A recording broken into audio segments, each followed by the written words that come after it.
যুক্তরাষ্ট্রকে ইরানের ওপর যে কোনো অতিরিক্ত সামরিক হামলা বাদ দেওয়ার নিশ্চয়তা দিতে হবে যদি তারা কূটনৈতিক আলোচনা পুনরায় শুরু করতে চায়। এমনই বার্তা দিয়েছেন তেহরানের উপপররাষ্ট্রমন্ত্রী মাজিদ তাকুত রাওয়ানচানি। তিনি ব্রিটিশ সংবাদ মাধ্যম বিবিসিকে দেয়া এক সাক্ষাৎকারে বলেন, ট্রাম্প প্রশাসন মধ্যস্থতাকারীদের মাধ্যমে ইরানকে আলোচনায় ফিরে আসার ইচ্ছা প্রকাশ করেছেন, কিন্তু আলোচনা চলাকালে আরও হামলার সম্ভাবনা নিয়ে তাদের অবস্থান স্পষ্ট নয়।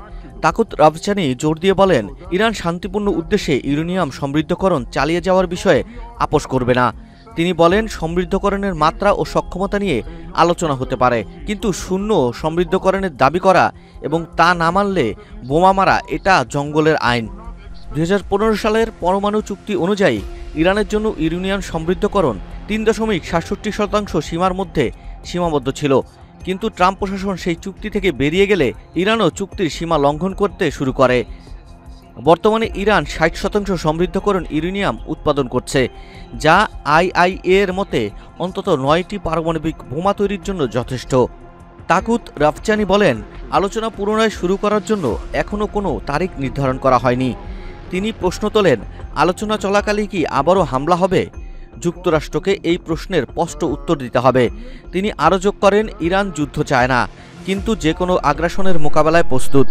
ইউরোপীয় নেতাদের প্রতি কঠোর ভাষায় তাকুত বলেন, কিছু নেতা যুক্তরাষ্ট্র ও ইসরায়েলের হামলাকে হাস্যকরভাবে সমর্থন করছেন।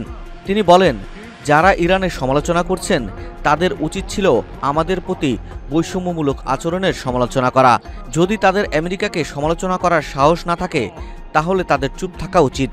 ইসরায়েলের প্রধানমন্ত্রী বেনিয়ামিন নেতানিয়াহু ইরানিয়ানদের আয়াতুল্লাহ খামেনির শাসন উৎখাতের আহ্বান জানালেও তাকুত রাওয়ানচানি এটাকে ব্যর্থ প্রচেষ্টা বলে উড়িয়ে দেন। তিনি বলেন, ইরানিরা সরকারের কিছু সিদ্ধান্তের সমালোচনা করতে পারে, কিন্তু বিদেশি আগ্রাসনের মুখে তারা ঐক্যবদ্ধভাবে দাঁড়াবে। তিনি বলেন, পারস্য উপসাগরীয় অঞ্চলের ইরানের মিত্র দেশগুলোর সংলাপের পরিবেশ তৈরি করতে সর্বোচ্চ চেষ্টা করছে। এছাড়াও কাতার বর্তমান যুদ্ধবিরতিতে মধ্যস্থতাকারী হিসেবে গুরুত্বপূর্ণ ভূমিকা পালন করছে।